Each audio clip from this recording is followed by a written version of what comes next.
अस्सलामु अलैकुम वरहमतुल्लाहि वबरकातुहू। खातून अपने शौहर के साथ अस्पताल गई। डॉक्टर ने खातून को अपने कमरे में आने का कहा। खातून डॉक्टर के कमरे में अकेली गई और जाकर डॉक्टर से बोली, डॉक्टर साहब, क्या मैं अपने शौहर को भी अंदर बुला सकती हूँ? डॉक्टर, परेशानी की कोई बात नहीं, घबराइए मत। मैं एक शादीशुदा इंसान हूँ, बाल बच्चों वाला हूँ, औरतों का एहतराम करना जानता हूँ। आप मुझे अपना भाई समझ सकती हैं।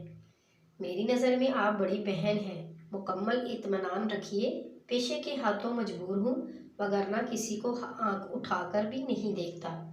एक स्पेशलिस्ट डॉक्टर होने के साथ शरीफुन नफ्स भी हूँ और ईमानदारी दूसरा नाम है।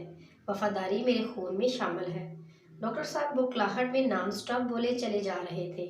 खातून घबराते हुए, नहीं नहीं, ऐसी बात नहीं है। दरअसल बाहर रिसेप्शन पर लड़की बैठी हुई है। मेरे मियाँ भी बाहर है ना, वो तो आपकी तरह वो स्पेशलिस्ट है ना ही शरीफुन नफ्स, और ना ही ईमानदारी और वफादारी इनका दूसरा नाम है। इसलिए इन्हें अंदर बुलाना चाहती हूँ। मज़ीद अच्छी अच्छी सी वीडियोस के लिए हमारे चैनल को सब्सक्राइब करें, लाइक करें और शेयर करें। शुक्रिया।